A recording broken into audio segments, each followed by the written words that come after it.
Hello everyone, कैसे हो सभी।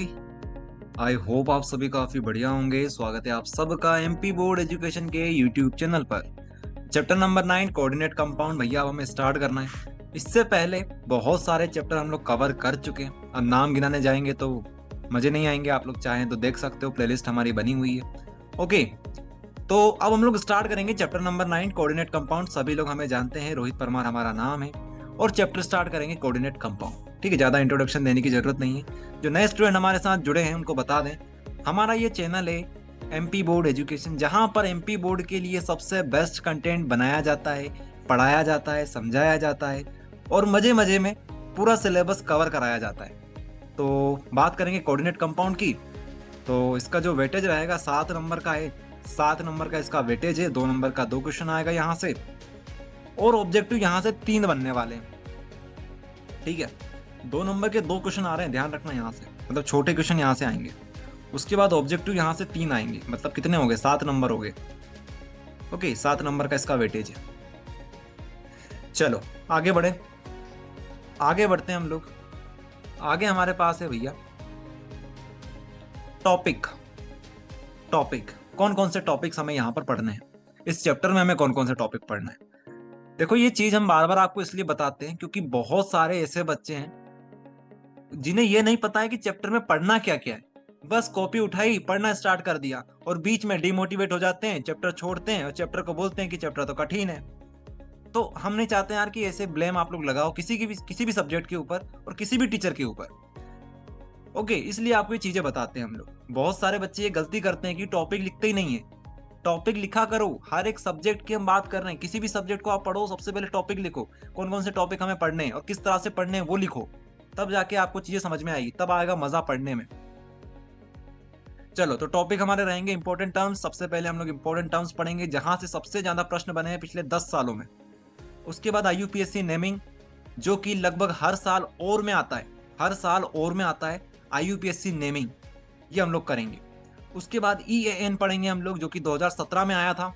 हाइब्रिडाइजेशन पढ़ेंगे, जो कि 2018 में आया था या फिर 2019 में आया था, कंफर्म नहीं है हमें, लेकिन आया था। बोध के इंपॉर्टेंट क्वेश्चन हम लोग करेंगे क्योंकि बोध में ये चैप्टर बहुत बेहतरीन तरीके से समझा रखा है। ओके, वो करेंगे। और बोध में कौन से क्वेश्चन करना है वो भी हमें ध्यान रखना है, नहीं तो पता चले आप लोग बोध का बोल दिया तो बोध खोल के बैठे और क्रिस्टल फील्ड थ्योरी पढ़ रहे हैं, वर्नर्स थ्योरी पढ़ रहे हैं। ऐसा नहीं करना है। जो इंपॉर्टेंट है वो पढ़ना है, हमें 2 नंबर के हिसाब से पढ़ना है।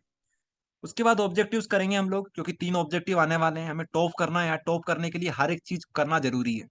ओके, स्मार्ट वर्क बहुत बहुत बहुत जरूरी है एमपी बोर्ड में। Okay, hard work, hard work भी करेंगे, ऐसा नहीं है हार्ड वर्क नहीं करेंगे, लेकिन स्मार्ट वर्क ज्यादा जरूरी है। स्मार्ट वर्क अगर आप लोग करोगे तो हार्ड वर्क, अगर आप लोग स्मार्ट वर्क के साथ हार्ड वर्क करते हो तो भैया ये कॉम्बिनेशन डेडली कॉम्बिनेशन है, मजे आ जाते हैं ऐसे कॉम्बिनेशन को देख के। चलो, तो ये रहेगा हमारे पास पूरा। ठीक है, देखो हम लोग क्या करेंगे, सबसे पहले हमारा टारगेट ये होगा कि वो जो 2-2 नंबर के 2 क्वेश्चन है वो हमें कैसे भी करके पूरे में से पूरे नंबर लाने हैं। उसमें हमारा 1 नंबर भी नहीं कटना चाहिए। फिर हम लोग बात करेंगे 3 ऑब्जेक्टिव की, कि वो 3 ऑब्जेक्टिव हम लोग कैसे सिक्योर कर सकते हैं अपने, क्या क्या तरीका है। हम लोग बोध पूरी छाप देंगे, अध्ययन कर देंगे पूरी, क्वेश्चन बैंक कर देंगे पूरी, लेकिन वो जो 3 ऑब्जेक्टिव है उनको लाना है हमें। और ऐसे लाना है कि पढ़ने में मजे आए, क्योंकि बिना मजे के पढ़ना बेकार है। ओके, तो हम लोग अच्छी तरीके से समझेंगे चीजों को, फिर हम लोग तैयारी करेंगे ऑब्जेक्टिव की अलग से। इसलिए हम आपसे बोलते हैं ऑब्जेक्टिव की तैयारी में आपको अलग से करवाऊंगा। ओके, अगर ऑब्जेक्टिव भी साथ में घुसा दिया तो फिर मतलब नहीं निकलेगा, बाकी यूट्यूबर्स और हमें कोई फर्क नहीं रह जाएगा फिर। ओके, चलो, तो स्टार्ट करेंगे हम लोग इंपॉर्टेंट टर्म से। उसके बाद यूपीएससी नेमिंग पढ़ेंगे, फिर ईएएन पढ़ेंगे, हाइब्रिडाइजेशन एंड ज्योमेट्री पढ़ेंगे बहुत बेहतरीन तरीके से। बोर्ड के कुछ इंपॉर्टेंट क्वेश्चन जो कि इंपॉर्टेंट है एग्जाम के लिए वो पढ़ेंगे, और ऑब्जेक्टिव की तैयारी करेंगे, 3 नंबर हमें सिक्योर करने हैं। चलिए, तो सबसे पहला प्रश्न आता है, what is coordinate compound. Exam में पूछा जाता है व्हाट इज कोऑर्डिनेट कंपाउंड। तो those compound in which central metal atom is attached to a ligand by a coordinate bond. Those compound in which central metal atom is attached to a ligand by a coordinate bond. अब यहां पर प्रश्न हमारे mind में खड़े होते हैं बहुत सारे। हम लोग ये मान के चल रहे हैं कि आपको कुछ नहीं आता है, इस चैप्टर को पहली बार पढ़ रहे हो। जिन बच्चों ने पहले से पढ़ रखा है उन्हें चीजें समझ में आ रही होगी, लेकिन हम ये मान के चल रहे हैं कि आपने इस चैप्टर में कुछ भी नहीं पढ़ा है। तो पहला प्रश्न हमारे पास आएगा, what is this, central metal atom क्या होता है। उसके बाद ये पढ़ेंगे कि लिगेंड क्या होता है। ओके, अगर ये दो चीज समझ में आ गई तो हमें ये चीज समझ में आ जाएगी। ओके, चलो तो ये डेफिनेशन हमारे पास हो गई है, इसको समझते हैं पहले तो। इससे पहले एक और डेफिनेशन है हमारे पास, वो पढ़ लो। कोऑर्डिनेट बॉन्ड, कोऑर्डिनेट बॉन्ड, क्योंकि कोऑर्डिनेट बॉन्ड भी यहां पे आ रहा है। Those compound in which central metal atom attach with ligand by coordinate bond. तो कोऑर्डिनेट बॉन्ड क्या होती है, सेंट्रल मेटल एटम क्या होता है, लिगेंड क्या होता है, ये चीज समझ में आनी चाहिए। तो पहले हम लोग बात करेंगे कोऑर्डिनेट बॉन्ड के बारे में कि कोऑर्डिनेट बॉन्ड क्या होती है। तो कोऑर्डिनेट बॉन्ड क्या होती है, electron of one atom shared by both bonded atoms. Electron of one atom, एक किसी एटम के, एक किसी एटम के, हमारे पास दो एटम है ए और बी, इसके पास मान लो इलेक्ट्रॉन से। अब इसी के इलेक्ट्रॉन, बेचारे इसी के इलेक्ट्रॉन को ये दोनों शेयर करेंगे, मतलब ये फ्री फालतू में खाएगा इसके इलेक्ट्रॉन को, तो इनके इलेक्ट्रॉन को ये क्या करेंगे, दोनों शेयर करेंगे। बात ये है, आई बात समझ में, electron of one atom shared by both bonded atoms, ये होता है यहाँ पे। तो ए और बी, इसके बीच में क्या हो जाएगी, इसने क्या किया है, बी ने ए को इलेक्ट्रॉन शेयर करवाए हैं, तो मतलब बॉन्ड कैसी बनेगी, कुछ इस प्रकार की बनेगी। बी क्या कर रहा है भैया, इसको इलेक्ट्रॉन दे रहा है, शेयर करने को दे रहा है। ठीक है, तो ए बी, बी दे रहा है तो बी की तरफ से एरो जाएगा, तो ये बात हमने यहां पर लिख दी है।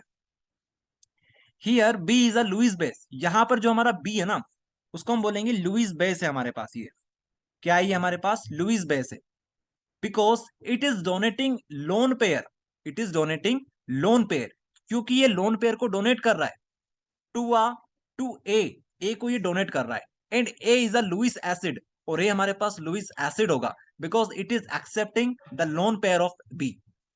क्या बात हुई यहां पर, और पहले तो हमें यह समझ में आना चाहिए लुईस एसिड क्या होता है, लुईस बेस क्या होता है। बीडी, बीडी, ठीक है, बीडी जो होती है उसकी बात नहीं कर रहे हैं, बीडी, बीडी का मतलब होता है बेस, और डी का मतलब होता है डोनर। ठीक है, डोनर। तो जो बेस होता है ना, वो लोन पेयर को डोनेट करता है। अब आप खुद बताओ, ए है हमारे पास और बी है हमारे पास, तो बताओ इन दोनों में से बेस कौन होगा। अरे बी हमारा बेस होगा, क्योंकि यही तो डोनेट कर रहा है, सामने वाला यही तो डोनेट कर रहा है। और ये बात यहां पर लिखी हुई है, base is a Lewis base, B is a Lewis base, because it is donating lone pair. Okay, और ए इज अ एसिड, उल्टा हो जाएगा इसका। तो ये बात हमें समझ में आई। तो क्या समझे हम लोग, कोऑर्डिनेट बॉन्ड क्या होती है, बताओ जल्दी फटाफट। तो कोऑर्डिनेट बॉन्ड वो वाली बॉन्ड होती है जो किसके बीच में लगती है, दो एटम के बीच में लगती है, जो कि एक ही, उनमें से एक एटम क्या करेगा, उनमें से एक एटम लोन पेयर को डोनेट करेगा किसी एक को, या फिर हम ऐसा बोल सकते हैं कि एक एटम के इलेक्ट्रॉन दोनों शेयर करेंगे। आई बात समझ में, ये लिखा हुआ है यहाँ पर। और बॉन्ड कैसी बनेगी, ऐसी बनेगी। इतना लिख देना, 2 नंबर कहीं नहीं गए आपके, पूरे मिलेंगे 2 नंबर आपको। अब हमारे पास प्रश्न खड़ा होता है, what is central metal atom और व्हाट इज लिगेंड। तो ये समझेंगे, फिर से यहां पे आएंगे।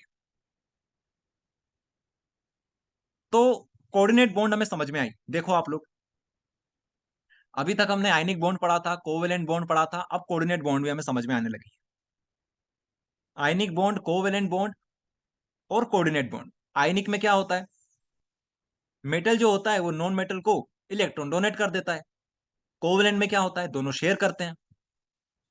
कोऑर्डिनेट में क्या होता है, लोन पेयर को डोनेट कर देता है भाई साहब। जैसे यहां पर आप लोग नाइट्रोजन को देख पा रहे होंगे, नाइट्रोजन ने अपने लोन पेयर H+ को डोनेट कर दिए। आई बात समझ में, चलो, चलिए तो आगे हम बात करेंगे। यहां पर आपको बहुत सारी चीजें क्लियर होने वाली है। यहां पर आपको लिगेंड समझ में आएगा क्या होता है, सेंट्रल मेटल एटम समझ में आएगा, कोऑर्डिनेट नंबर समझ में आएगा, स्फीयर समझ में आएगा, काउंटर आयन समझ में आएगा। देखिए, ये जो स्क्रीन के सामने आप लोग सारी चीजें देख पा रहे होंगे ना, यहां से यहां से बहुत सारे क्वेश्चन बनते हैं पिछले 10 सालों में। एमपी बोर्ड में पिछले 10 सालों में बहुत से क्वेश्चन यहीं से बने हैं। व्हाट इज लिगेंड पूछा गया है बहुत बार, कोऑर्डिनेट स्फीयर पूछा गया है, कोऑर्डिनेट नंबर पूछा गया है 2020 में, सेंट्रल मेटल एटम पूछा गया है, काउंटर आयन भी पूछा गया है। ठीक है, और ये जो एग्जाम्पल आपको दिख रहा है ये भी पूछा गया है। तो चीजें समझेंगे हम लोग, और बहुत आसानी से समझ में आ जाएगी। एक ट्रिक है हमारे पास याद करने की, समझ में आ जाएगी चीजें। पहले तो ये समझो, ये जो एग्जाम्पल आपको दिख रहा है ये क्या है हमारे पास, ये हमारे पास एग्जाम्पल है कोऑर्डिनेट, कोऑर्डिनेट कंपाउंड का, या फिर आप लोग इसे कॉम्प्लेक्स कंपाउंड भी बोल सकते हो।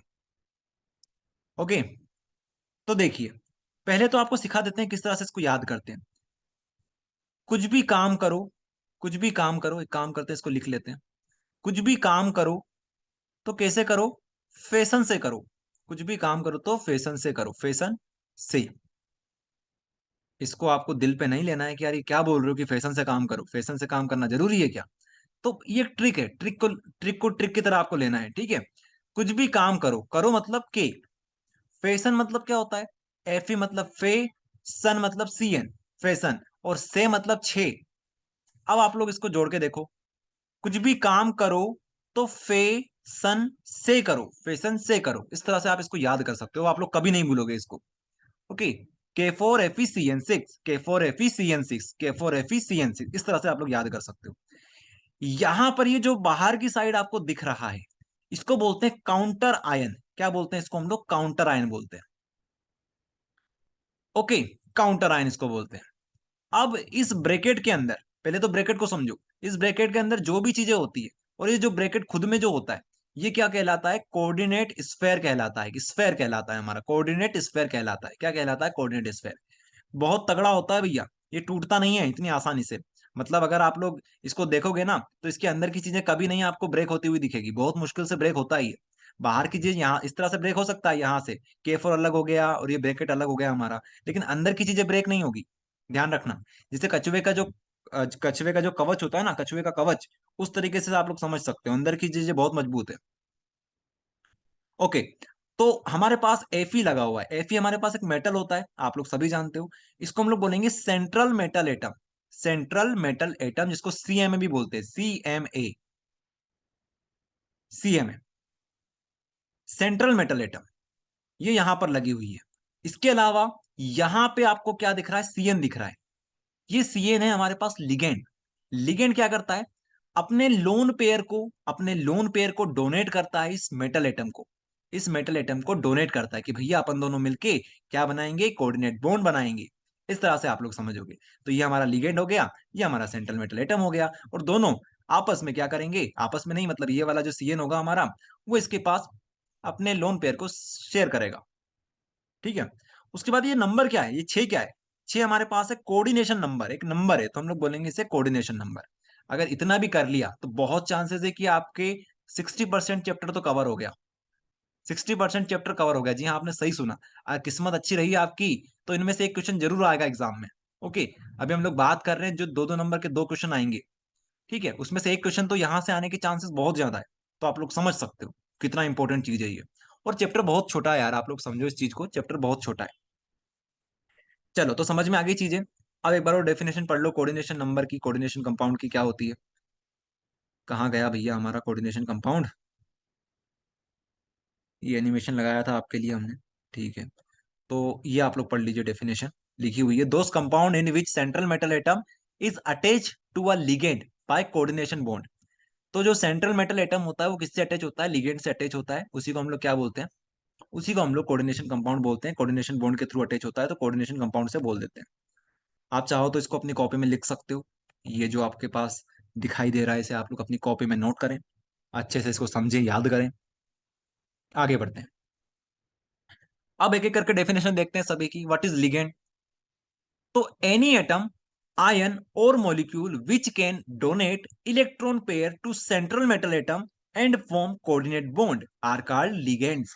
बताओ इसमें क्या था, जो चीजें हमने वहां पर बताई आपको वो यहाँ पर लिखी हुई है, कि कोई सा एटम, आयन, मॉलिक्यूल जो कि क्या करेगा, इलेक्ट्रॉन पेयर को डोनेट करेगा, लोन पेयर को डोनेट करेगा, किसको करेगा, तो भैया सेंट्रल मेटल एटम को डोनेट करेगा, और क्या बनाएगा, कोऑर्डिनेट बॉन्ड बनाएगा, तो इसको हम लोग लिगेंड बोलेंगे।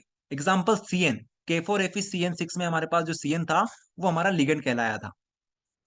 ओके, वो हमारा क्या कहलाया था, लिगेंड कहलाता है, जैसे यहाँ पर देख सकते हो CN is ligand, CN is our ligand. उसी तरीके से आप लोग आगे देखोगे, on the basis of number of donor atoms in our ligands they are classified as monodentate, bidentate, polydentate and tridentate ligands.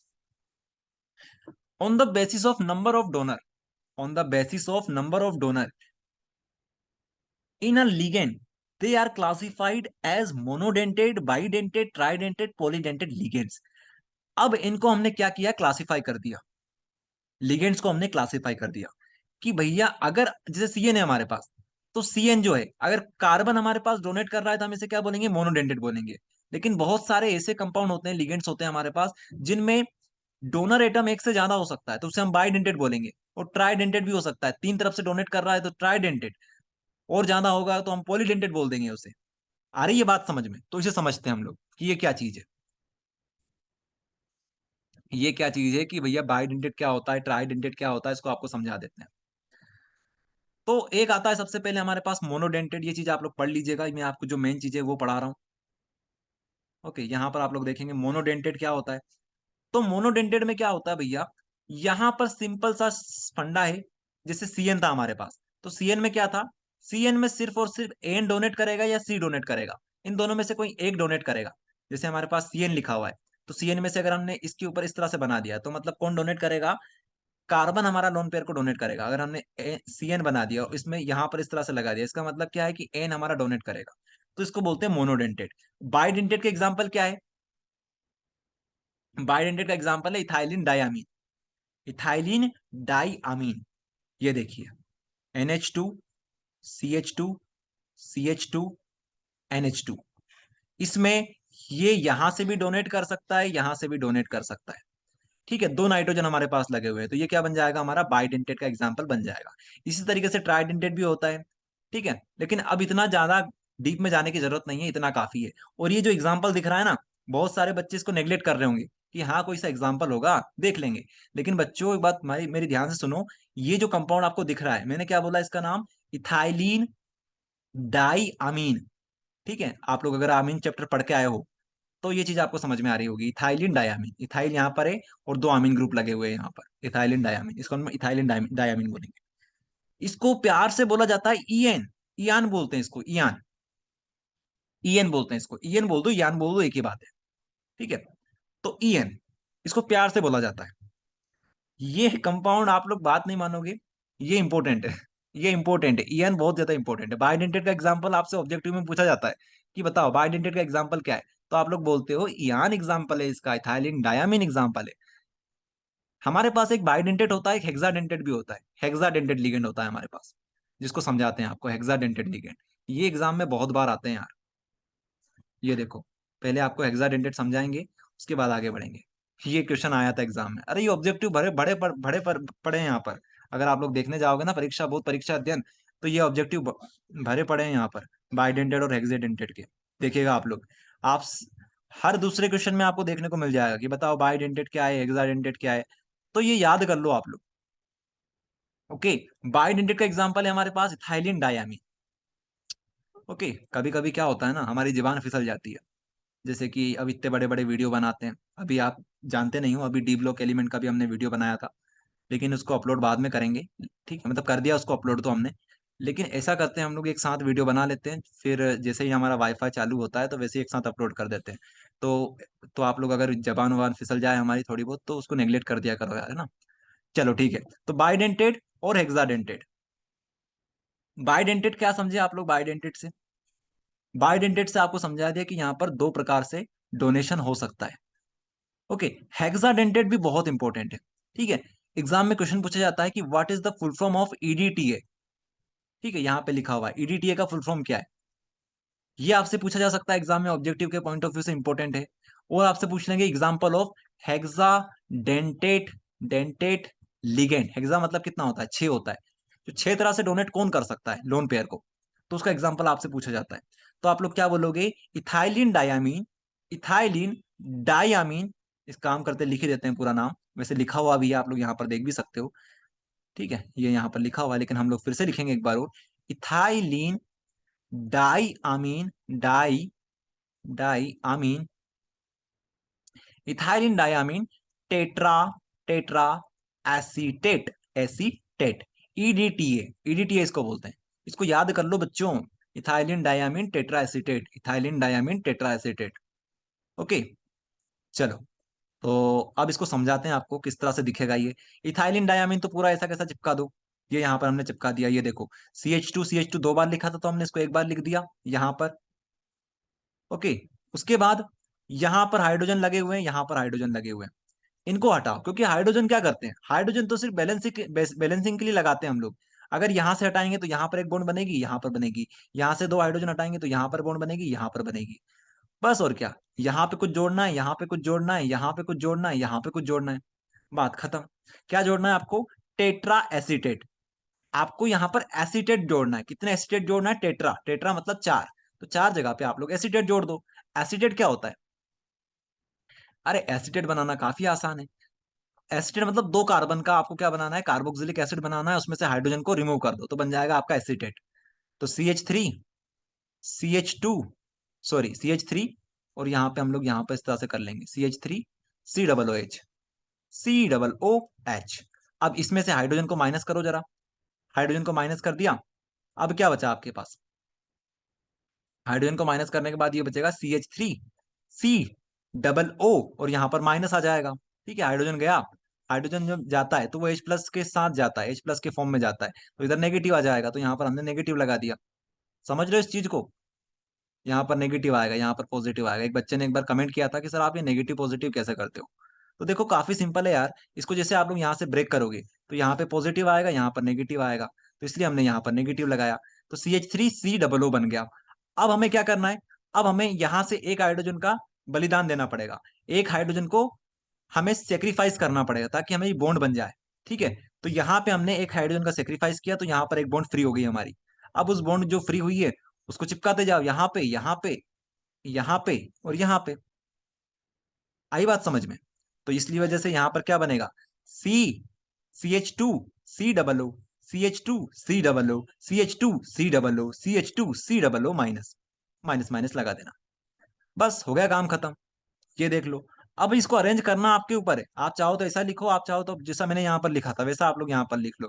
कोई नंबर नंबर नहीं काटेंगे इससे। ठीक है, एक्चुअल में तो ऐसा दिखता भी नहीं है। आप लोग क्या सोचते होंगे कि कंपाउंड के अंदर कुछ इस प्रकार से चलता होगा। कंपाउंड के अंदर ऐसा कुछ नहीं होता है।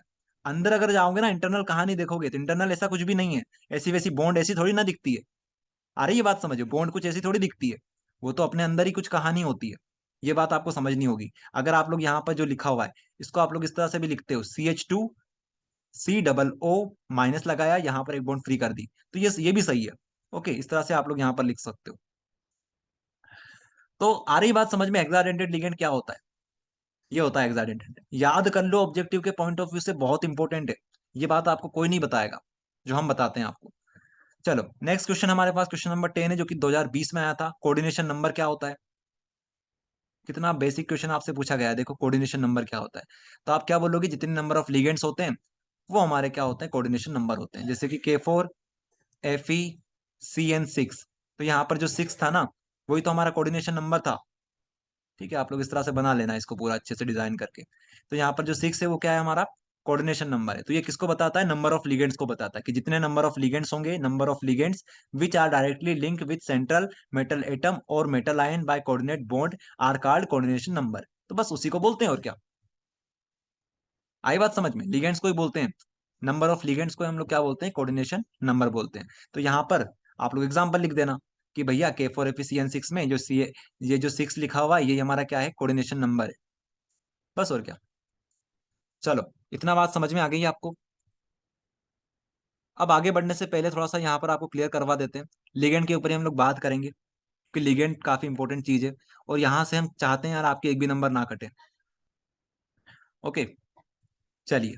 तो लिगेंड को हमने क्लासिफाई किया था मोनोडेंटेड, बाइडेंटेड, ट्राइडेंटेड, पॉलीडेंटेड के फॉर्म में। अब इसको हम लोग और भी तरीके से क्लासिफाई कर सकते हैं। मतलब वो तो ठीक है, वो अलग टाइप हो गया, लेकिन यहाँ पे एको टाइप होता है इसका, मोलिकुलर बेस हम लोग बोलते हैं इसे, कि मोलिक्यूल के बेस पे भी हम लोग इसको डिफाइन कर सकते हैं।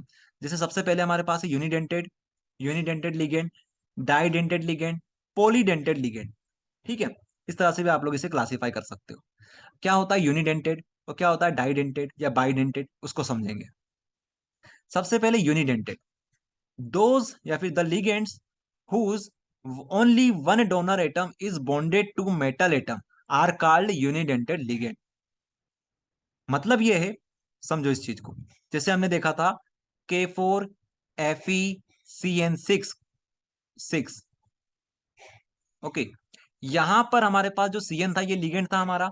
यहां पर जो हमारा आयरन है, ठीक है, Fe के साथ कौन जुड़ा हुआ है? हमारा सीएन जुड़ा हुआ है, सी और एन जुड़ा हुआ है। तो कार्बन ने इलेक्ट्रॉन को डोनेट किया। थोड़ी देर के लिए हम लोग ये मान लेते हैं, ओके, कार्बन ने इलेक्ट्रॉन पेयर को डोनेट किया। डोनेट नहीं बोलेंगे हम लोग, शेयर किया। ओके, इस बात समझ जाना आप लोग। तो इस प्रकार से बॉन्डिंग बनेगी, इस प्रकार से बॉन्डिंग बनेगी, तो इसे हम लोग क्या बोलेंगे? इससे हम लोग बोलेंगे कि हमारे मेटल एटम से सिर्फ और सिर्फ एक लिगेंड जुड़ा हुआ है। आई बात समझ में? लिगेंड का जो एक पार्ट है, एक एटम है, वो जुड़ा हुआ है। तो ये बात यहाँ पर लिखी हुई, ligands whose only one donor atom is bonded to a metal atom, उसको हम लोग बोलते हैं यूनिडेंटेड लिगेंड, यूनिडेंटेड। आई बात समझ में? जैसे सीएन होता है हमारे पास, एक एग्जांपल याद कर लो, सीएन। बाकी ये भी करवा देंगे आपको, जब हम लोग आपको आईयूपीएसी सिखाएंगे, आईयूपीएसी नेमिंग सिखाएंगे, तब आपको ये भी याद करवा देंगे। अभी याद मत करो, अभी तो बस सीएन याद कर लो। Didentate ligand, the ligands which contain two donor atom or ions through which they are bonded to the metal ion। ठीक है, अब यहां पर दो हो जाएंगे। For example sorry, for example ethylene diamine. Ethylene diamine का फिर से एग्जाम्पल आ गया। तो इथाइलिन डायामीन में क्या था हमारे पास, यहां पर से और यहां पर से, इन दोनों से हमारा जो सेंट्रल मेटल एटम है वो जुड़ा हुआ हो सकता है। ओके, इसीलिए हमने यहाँ पर इसका एग्जाम्पल लिया। और चाहो तो ऑक्सालेटो का एग्जाम्पल ले सकते हो, ऑक्सालेटो। ये भी आप लोग आगे पढ़ोगे, ऑक्सालेट आप लोग पढ़ोगे, इसको ऑक्सालेटो बोलते हैं हम लोग लिगेंड के फॉर्म में। ऑक्सालेट आयन ये होता है कुछ इस प्रकार से। तो ये भी इसी का एग्जाम्पल है, जैसे यहाँ पर भी सीओ माइनस, सीओ माइनस, तो दोनों तरफ से ये जुड़ सकते हैं सेंट्रल मेटल एटम से। उसके बाद और भी होते हैं, जैसे पॉलीडेंटेड हो गया। अब पॉली में several donor atom atom several donor atoms हो सकते हैं। ओके, जैसे कि हमारे पास एग्जांपल है ईडीटीए का, जो अभी दिखाया था आपको ईडीटीए का। तो ईडीटीए क्या है, एक तरह से पॉलीडेंटेड लिगेंड है। ठीक है, उसमें से भी अगर आप बात करो तो ये हेक्साडेंटेड लिगेंड है। ओके, तो ये चीज यहाँ पर लिखी हुई है।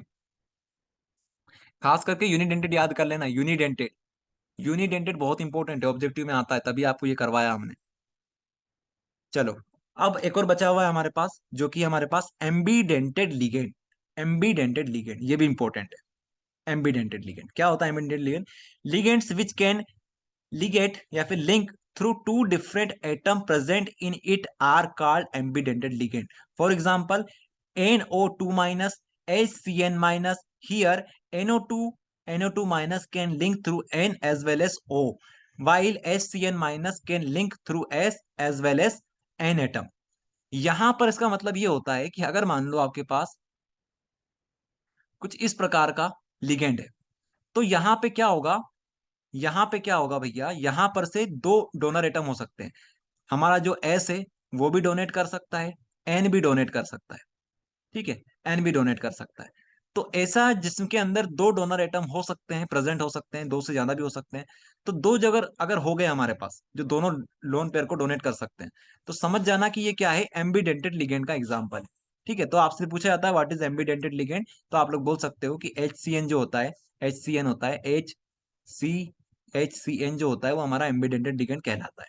Ligands which can link through two different atoms present in it are called ambidentate ligand। Example, NO2 minus HCN minus, NO2 minus can link through N as well as O, while HCN minus can link through S as well as N atom। आई बात समझ में? जैसे NO2 का example आप लोग ले लो, NO2 minus का example ले लो भैया, तो यहाँ पे क्या होगा, यहाँ पर से N भी डोनेट कर सकता है, O भी डोनेट कर सकता है। ओके, तो ये बात हो गई यहाँ पर। चलिए, तो एम्बिडेंटेड लिगेंड भी हमारा हो गया फिनिश। ठीक है, ये भी करवा दिया आपको, बाइडेंटेड, हेक्साडेंटेड।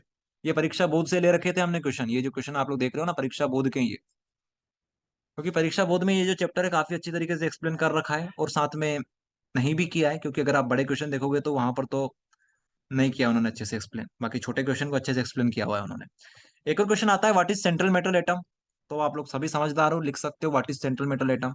तो जो लिगेंड से जुड़ी हुई होती है, जो लोन पेयर उससे शेयर करवाती है, उसको आप बोल सकते हो कि वो सेंट्रल मेटल एटम होती है, स्फेयर के अंदर प्रेजेंट होती है। तो यहाँ पर आप लोग पढ़ सकते हो, this are main metal present inside the coordinate sphere and to which ligands are attached by coordinate bond. Okay, अब नेक्स्ट क्वेश्चन हमारे पास आता है, व्हाट इज चिलेट। शिलेट बोलते हैं कुछ लोग, चिलेट बोलते हैं, दोनों सही है। जो बोलना है बोल, तो लिखना बिल्कुल सही बस। चिलेट क्या होता है, हम चिलेट बोलेंगे भैया। चिलेट क्या होता है, चिलेट क्या होता है? काफी सिंपल चीज है ये, अगर आप लोग समझोगे, डरोगे नहीं, तो बहुत सिंपल है।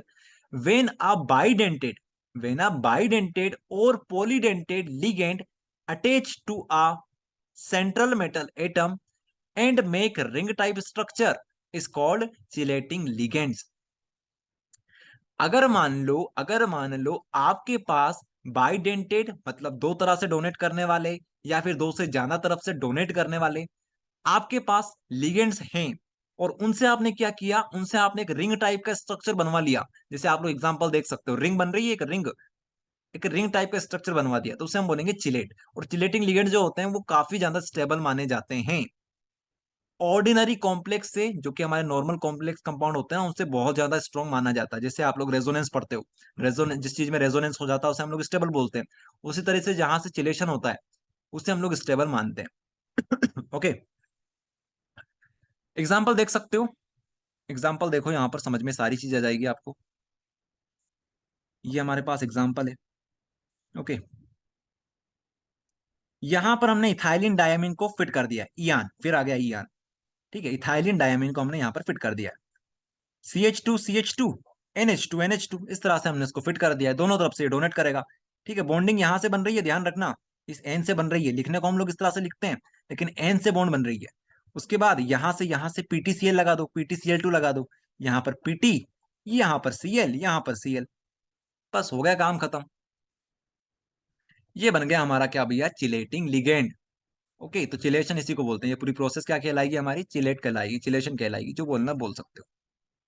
चिलेशन क्या होता है अगर फिर से बताओ तो क्या बोलोगे कि आपके पास बाइडेंटेड पॉलीडेंटेड लिगेंड्स होना चाहिए, और किससे अटैच होना चाहिए, सेंट्रल मेटल एटम से अटैच होना चाहिए, और रिंग टाइप का स्ट्रक्चर बनाना चाहिए, तो आप लोग उसे चिलेट बोल दोगे। और पूरी प्रोसेस को क्या बोलोगे, चिलेशन बोल दोगे। और जो बने हैं उन्हें क्या बोल दोगे, चिलेटिंग लिगेंड्स बोल दोगे। बात खत्म। ओके, यहाँ पर पढ़ सकते हो, 2009 में आया था, 10 में आया था, 13 में आया था, और सेट 2009 का जो सेट ए था उसमें आया था।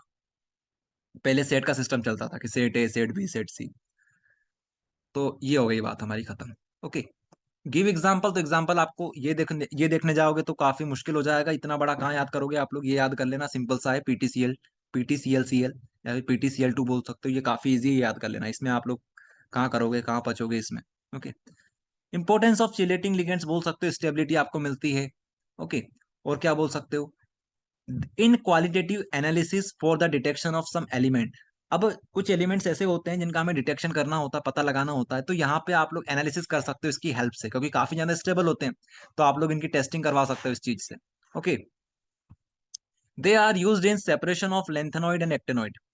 तो अगर आपने डी ब्लॉक एलिमेंट पढ़ रखा है तो वहां पर लेंथेनॉइड और एक्टेनॉइड्स होते हैं, उनको सेपरेट करना काफी मुश्किल होता है, क्योंकि वहां पर लेंथेनॉइड कॉन्ट्रैक्शन होता है, इस चीज आपको बताई थी हमने। तो भैया चिलेटिंग लिगेंड इसमें यूज कर सकते हैं हम लोग, सेपरेशन करने में इसका यूज किया जा सकता है। ओके, कुछ प्रॉपर्टीज की होती होगी कि ये सेपरेट कर देता है उनको, तो इसका यूज यहाँ पर भी देखने को मिल सकता है। उसके अलावा softening of hard water, hard water जो होता है, खारा पानी जो होता है हमारा भैया, उसको सॉफ्टन करने का काम भी ये कर सकता है, प्योर भी कर सकता है।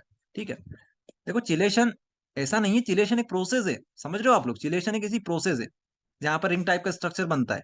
तो ये मत समझना कि कोई एक कंपाउंड हमारे पास चिलेट है। ओके, कंपाउंड नहीं है, प्रोसेस है ये। चलो आगे बढ़ते हैं। नेक्स्ट टॉपिक हमारे पास है, explain double salt and complex salt. Give one one example, give one one example of each. पहली बात ये आपको बता दें, ये जो टॉपिक है काफी इजी टॉपिक है, और छोटा सा क्वेश्चन है इसका। इसको हमने 1 मिनट के अंदर अंदर समझाया है, एक शॉर्ट वीडियो बनाया था हमने। आप चाहो तो शॉर्ट वीडियो देख सकते हो, अपने चैनल के ऊपर पड़ा होगा, डबल सॉल्ट और कॉम्प्लेक्स सॉल्ट सॉल्ट में क्या अंतर होता है, उसके ऊपर एक वीडियो बनाया था हमने। उस वीडियो में 1 मिनट के अंदर ये टॉपिक करवाया था, और ट्रिक के साथ करवाया था। ओके, तो बात करते हैं क्या होता है डबल सोल्ट, क्या होता है कॉम्प्लेक्स सोल्ट, क्या होता है डबल सोल्ट, क्या होता है कॉम्प्लेक्स सोल्ट, और हमने ये फेजू भैया की फोटो क्यों लगाई है वो भी आपको समझाएंगे। डबल सोल्ट की पहले बात करते हैं, फिर कॉम्प्लेक्स सोल्ट पे आते हैं। Double salt, double salt are additive compound which are stable in crystal lattice but when dissolve in water break into the different compounds. तो डबल सोल्ट एक ऐसा कंपाउंड होता है, एक ऐसा जुड़ा हुआ कंपाउंड होता है जो कि स्टेबल होता है। कब स्टेबल होता है, एक नॉर्मल जगह पर, ठीक है, एक क्रिस्टल लेटिस में, अपनी खुद की क्रिस्टल लेटिस में वो स्टेबल है। लेकिन जैसे आपने उसको पानी में डाला, पानी में जैसे उसको डुबोया डुबोया, तो वो ब्रेक हो जाएगा। क्या हो जाएगा, ब्रेक हो जाएगा। आई बात समझ में, मतलब दिखने में ये कॉम्प्लेक्स है, डबल सोल्ट दिखने में कॉम्प्लेक्स है, लेकिन जैसे ही पानी में डाला तो अपनी औकात दिखा देगा वो। आई बात समझ में, ये बहरूपिया है, डबल सोल्ट जो है हमारा बहरूपिया है। कॉम्प्लेक्स सोल्ट की बात करते हैं, कॉम्प्लेक्स सोल्ट की बात करते हैं। कॉम्प्लेक्स सॉल्ट जो होता है भैया, नाम में कॉम्प्लेक्स छुपा हुआ है तो समझ जाओ कॉम्प्लेक्स है। कॉम्प्लेक्स कंपाउंड को हम लोग कोऑर्डिनेट कंपाउंड बोल सकते हैं।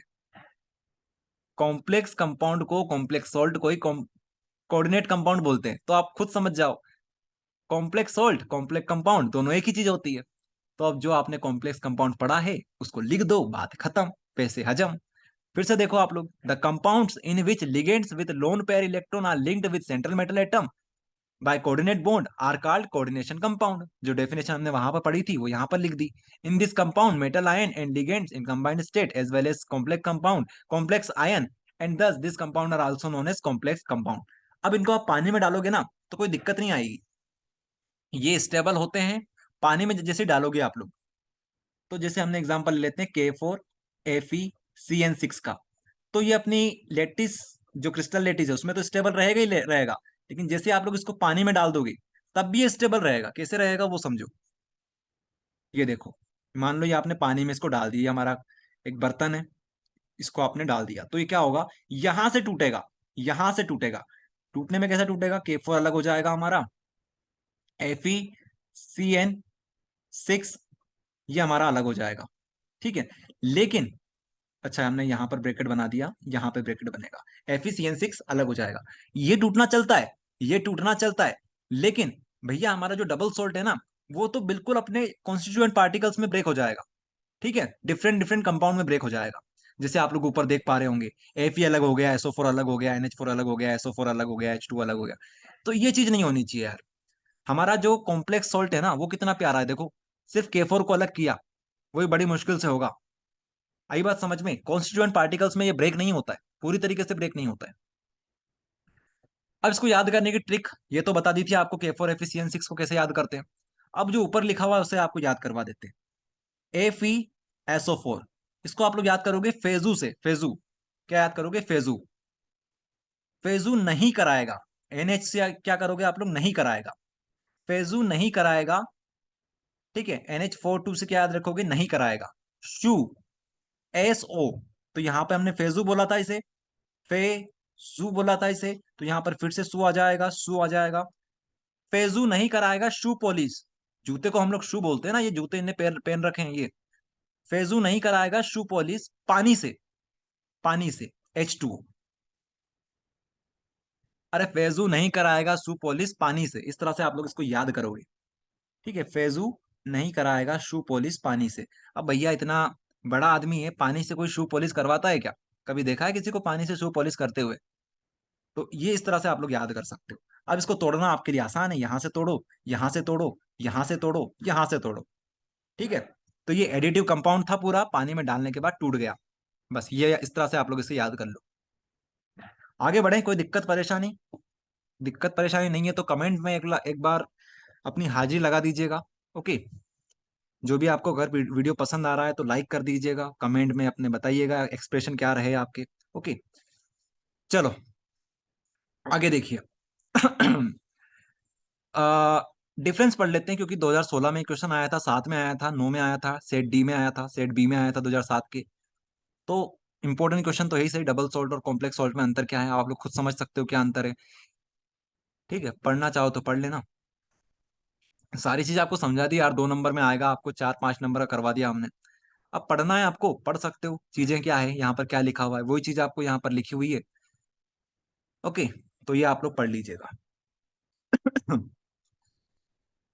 आगे हम बात करते हैं, what are organometallic compound, right its two applications. Organometallic compound क्या होता है और उसकी 2 एप्लीकेशन लिखिए, ये प्रश्न हमारे पास आता है। ऑर्गेनोमेटेलिक कंपाउंड क्या होता है, ऑर्गेनो ऑर्गेनो मेटेलिक कंपाउंड। तो ऑर्गेनोमेटेलिक कंपाउंड में क्या आ रहा है हमारे पास, ऑर्गन आ रहा है, ऑर्गेनिक आ रहा है हमारे पास, और हमारे पास मेटल आ रहा है। ऑर्गन भी आ रहा है, ऑर्गेनिक कंपाउंड भी आ रहा है, और मेटेलिक कंपाउंड भी आ रहा है। तो देखो, अगर आपने ऑर्गेनिक केमिस्ट्री पढ़ी है, इसलिए हम ऑर्गेनिक केमिस्ट्री को पहले पढ़ाते हैं। RMgX, ये क्या था हमारे पास, RMgX क्या था पता है आप सभी को, RMgX क्या था, ये हमारे पास था ग्रिग्नार्ड का रिएजेंट, ग्रिग्नार्ड रिएजेंट। केमिस्ट्री में, केमिस्ट्री का नारद मुनि है ये। ओके, हर जगह दिख जाएगा आपको RMGX, ग्रिग्नार्ड रिएजेंट। ठीक है, ग्रिग्नार्ड रिएजेंट ऑर्गेनोमेटेलिक कंपाउंड। तो इसमें क्या है, इसमें आर जो हमारा है वो क्या शो करता है, कार्बन वार्बन को शो करता है। ठीक है, तो ये क्या हो गया, हमारा ऑर्गेनिक कंपाउंड हो गया। बीच में क्या आ रहा है हमारे पास, Mg आ रहा है। Mg क्या होता है, मैग्नीशियम। मैग्नीशियम क्या होता है, मेटल होता है। तो इसमें ऑर्गेनिक कंपाउंड भी आएगा और साथ में मेटल भी आएगा, तो इसलिए हम इसे बोलते हैं ऑर्गेनोमेटेलिक कंपाउंड। आई बात समझ में, जिसमें क्या आता है, ऑर्गेनिक कंपाउंड भी आता है, साथ में हमारे पास मेटल ग्रुप भी आता है। तो ये इसकी डेफिनेशन है, पढ़ लो आप लोग यहाँ पर। Those compound in which carbon atom of organic group are directly bonded to a metal atom are called organic compound, organometallic compound. इतना लिख दो, इतना काफी है। ठीक है, एग्जाम्पल के लिए आप लोग क्या बता दोगे, RMGX, ग्रिग्नार्ड रिएजेंट का नाम लिख देना। ठीक है, ये आप लोग लिख देना, बात खत्म। अब इसकी एप्लीकेशन के ऊपर बात करते हैं, जहां से ऑब्जेक्टिव भर भर के बनते हैं। चलो, तो एप्लीकेशन के ऊपर बात करते हैं। पहला आता है हमारे पास टेट्रा इथाइल लीड। अब जो जो चीज आपको बताएंगे ना, ध्यान से सुनिएगा, बहुत इंपॉर्टेंट बात बताने वाले हैं आपको। Tetra ethyl lead is used as an anti knock compound. ये ऑब्जेक्टिव बहुत बार आ चुका है कि बताओ एंटी नोक कंपाउंड क्या होता है, तो उसका आंसर आता है टेट्रा इथाइल लीड। जब आपको ऑब्जेक्टिव कराएंगे ना, तब बोलेंगे कि आपसे बोला था, याद कर लो। ओके, तो इसलिए इसको याद कर लो। टेट्रा इथाइल लीड जो हमारा होता है एंटी नोक कंपाउंड होता है। पहले समझाते हैं आपको, फिर याद करना। जो हमारी गाड़ियां होती है, मोटरसाइकिल वगैरह होती है, उसमें क्या होता है, पेट्रोल डलता है उसके अंदर। अगर आपने देखा होगा, कभी कभी हमारी गाड़ी आवाज करती है, जैसे गुड़ गुड़ गुड़ गुड़ गुड़ गुड़, इस तरह की आवाज करती है गाड़ी। ठीक है, खासकर पहले के जमाने में ऐसी गाड़ियां बनी थी, मतलब बनती थी, जहां पर गाड़ियां बहुत ज्यादा शोर करती थी, आवाज करती थी। तो हुआ क्या, टेट्रा इथाइल लीड एक ऐसा केमिकल कंपाउंड है जो कि एंटी नोक कर देता है, उस आवाज को बंद कर देता है। Tetra ethyl lead anti knock compound इसे हम लोग बोलते हैं। टेट्रा इथाइल लीड, इसको याद कर लो और समझ समझ के याद करो। टेट्रा मतलब क्या, चार। चार, इसको एक काम करते हैं, कलर चेंज करके बनाते हैं। टेट्रा मतलब क्या होता है, चार। इथाइल, इथाइल बनाओ। इथाइल क्या होता है हमारे पास, C2H5। Tetra ethyl lead, lead मतलब PB, Pandit ji, PB. Okay, tetra ethyl lead, इसको याद रखना, ऑब्जेक्टिव में आएगा ये। तो इस तरह से आप लोग इसे याद कर सकते हो। और नीचे एग्जाम्पल है जिगलर नट्टा कैटलिस्ट। ये पॉलीमराइजेशन ऑफ इथाइलिन और अदर एल्कीन में इसका यूज किया जाता है, तो इसको भी आप लोग याद कर लो। जिगलर नट्टा कैटलिस्ट होता क्या है, हमारा एक चैप्टर हुआ करता था पहले, पॉलीमर्स नाम से, पॉलीमर्स। ठीक है, पॉलीमर्स। 15वां चैप्टर जो आपका केमिस्ट्री का है ना, वो यही तो है, पॉलीमर्स। तो पॉलीमर्स में क्या होता है, पॉलीमर्स में एग्जाम्पल हम लोग लेते हैं पॉलीथीन का। तो पॉलीथीन जो होती है ना, पॉलीथीन में क्या होता है, प्रोसेस होती है जिसको हम बोलते हैं पॉलीमराइजेशन ऑफ इथाइलिन। पॉलीथीन किससे मिलकर बना हुआ है, पॉलीथीन जो हमारे पास है वो किसके मिलकर बना हुआ है, पॉली इथिलीन से मिलकर बना हुआ है, पॉली इथाइलिन से मिलकर बना हुआ है।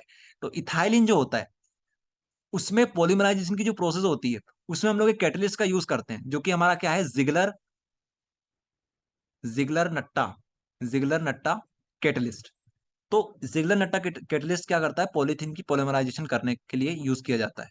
ओके, लेकिन अब तो वो रिड्यूस हो गया है, लेकिन फिर भी ये एग्जांपल आपके लिए बचा गया है उन्होंने, तो इसको आप लोगों को याद करना है। बस स्टार्टिंग के दो कर लो, नीचे वाला कोई काम का नहीं है।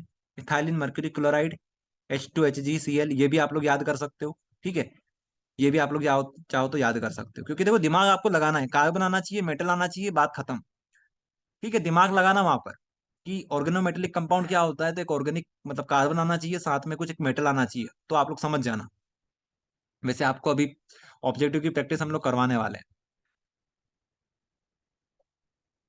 चलिए, तो आगे हम बात करेंगे इफेक्टिव एटॉमिक नंबर के ऊपर, जिसको हम लोग बोलते हैं EAN। तो प्रश्न पहला ये आता है, हु डिस्कवर EAN रूल। तो सिंपल सा इसका उत्तर आएगा सिडविक। सिडविक बोल दो या फिर सिजविक बोल दो, जो बोलना चाहो बोल सकते हो। सिजविक, सिजविक, सिडविक, जो बोलना चाहो बोल सकते हो। तो इन्होंने EAN रूल को डिस्कवर किया था। अब प्रश्न ये आता है कि EAN रूल है क्या, उसको समझते हैं। EAN रूल क्या है और क्या काम करता है, उसको समझते हैं। इफेक्टिव एटॉमिक नंबर, तो इसका मोटो, इसका एम क्या है वो समझो यहां पर, to predict the stability of coordinate compound. Coordinate compound की स्टेबिलिटी को प्रिडिक्ट करता है, ये बताता है स्टेबिलिटी को, ये रूल बताता है। ओके, तो हम लोग बात करेंगे EAN रूल अब क्या है, किस तरह से ये प्रिडिक्ट करता है स्टेबिलिटी ऑफ कोऑर्डिनेट कंपाउंड को। ओके, तो यहां पर आप लोग देखोगे EAN rule, he was suggested, मतलब सिजविक ने सजेस्ट किया था दैट अ मेटल एटम, जो आपका मेटल एटम होता है ना कोऑर्डिनेट कंपाउंड के अंदर, जो मेटल एटम होता है, सेंट्रल मेटल एटम होता है, या फिर आयन बोल सकते हो आप लोग, will continue accepting electron.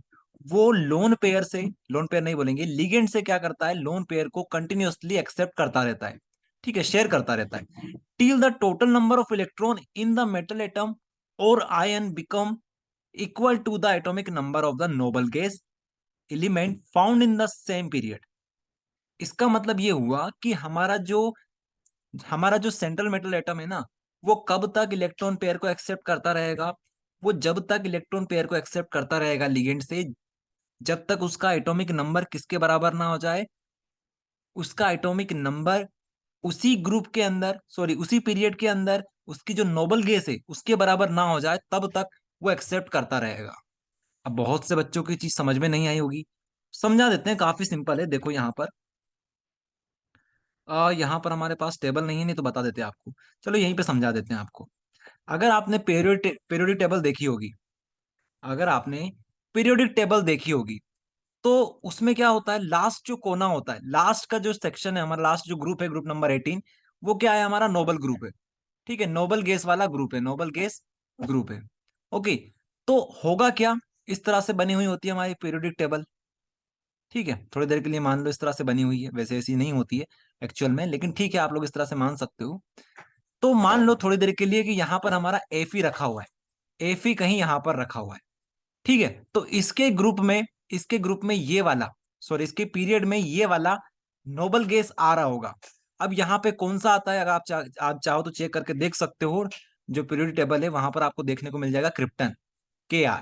Krypton जो होता है वो एफई वाले पीरियड के अंदर आता है, ठीक है, एफई वाले पीरियड के अंदर हमारा क्रिप्टन आता है। ये बात आपको समझ में आई। तो एफई हमारा क्या है, सेंट्रल मेटल एटम है।